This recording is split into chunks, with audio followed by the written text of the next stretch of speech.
Stop trying to fix yourself and rather rebuild yourself. Let's talk about it.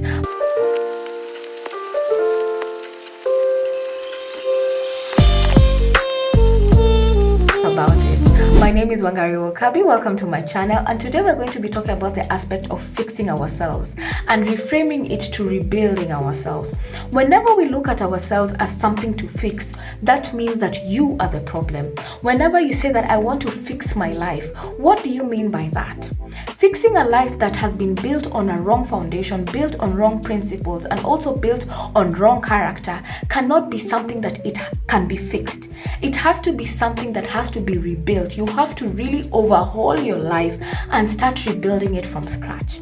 My best advice and everything that I teach my coaching clients is that you need to redo your foundation. What is your foundation in this life? Is it your relationships? Is it money? And if you have these things as your foundation, you need to totally remove it. You need your foundation to be Jesus Christ.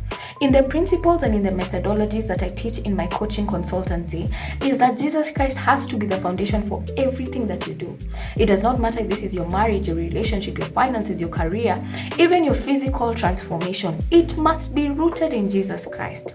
Whenever it comes to the 4 pillars of life that you ever had me talking about, our spiritual, our physical, our mental, and our emotional, your spiritual is usually the anchor for all these things. Whenever it comes to rebuilding our life and trying to fix it, and we've said that we're not going to be saying that, Jesus Christ is the one who's going to give you the blueprint.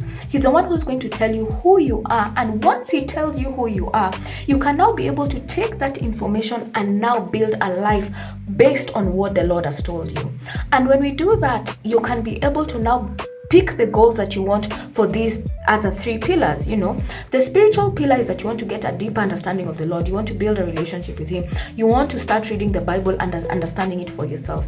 Once you do that, now you can be able to say, how do I want to transform myself physically? Maybe you have let yourself go because life happens to everybody. Maybe you've become a mother and you've been pouring so much into raising your child, and I commend you for that you've forgotten to pour back into yourself. The other thing about transforming yourself physically is maybe you do not know how to take care of your skin. The thing about being an adult, and it's so funny, we usually think acne is usually left behind in our teenagehood. It's not. Have you heard of something called adult acne? Have you had something called hormonal changes?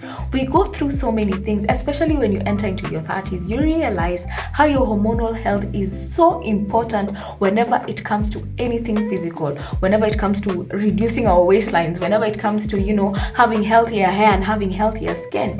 And I'm here to encourage every woman out there that it is possible for you to change. It's possible for you to get rid of that acne that has been bothering you. It's possible for you to get a healthier body by moving your body more and eating the things that you need to eat to nourish your body. In your 30s and also in your 40s, you're going to realize that how you eat will actually determine your waistline. It will determine your health. Even there was an article that came out that said that type 2 diabetes is becoming so prevalent among women because we're not taking care of our sugar levels. We're eating sugar left, right, and center, and that is so bad for our health. But when we start pivoting our perspective in asking ourselves, what will nourish my body? That is how you're able to rebuild and reclaim your health. The other thing about the other pillar is, for example, your mental health. This mental pillar. The mental health aspect actually comes in the emotional pillar, but your mental health in how are you challenging yourself each and every single day? Do you want to go back to school and rebuild your skills? Do you want to get certifications? Do you want to be able to rebuild your career from where you are and start going after the things that you've always wanted, going after the cases that you've always wanted? There's always opportunities at work and you do not raise your hand for it. I'm here to tell you, you need to start raising your hand for these opportunities. You're more than capable of running things for yourself. You're more than capable for building a business. I know so many of you have your ideas of this business that you've always wanted to build, but you think you're inadequate. Can we remove that from our minds? You are not inadequate. You have so much within you that us as ourselves, us as your future customers, want to receive from you. And now, based on the emotional pillar, as I've said, is now where you need to unburden yourself from the past. You need to unburden yourself from the traumas of your past, the mistakes of your past. Because you realize sometimes the past usually comes into our future. You may have had a very good relationship with a certain gentleman, and you realize that you start self-sabotaging yourself in that relationship.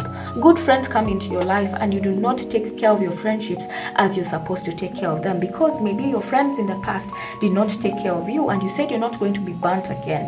And even the aspect of being burnt again, you now isolate yourself completely from the world. We have been created to be in communion with each other, to build communities with each other, to be in relation with each other.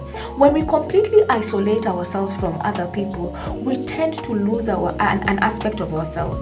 We tend to lose an aspect of how to relate with other human beings in a way that can also bring benefit into our own lives. Whenever you go through different seasons, you're going to need people to hold you up. You're going to need people to be able to carry you through even the good seasons, because what's worth a celebration and you cannot be able to share it with a girlfriend or even your partner to say, can you imagine I did this? Can you imagine I accomplished this? But I'm here to tell you, whenever it comes to relationships, always move with wisdom. I'm not telling you just to open your life to any other person. It's opening your life strategically to the people who have shown time and time again that they love you for who you are and not what you can give. And I'm here to tell you and encourage every woman out there, stop trying to fix yourself and start trying to rebuild yourself. I'll catch you in the next video. I'll appreciate for you to subscribe, hit the like button, and catch me on Wednesday when we continue on this topic.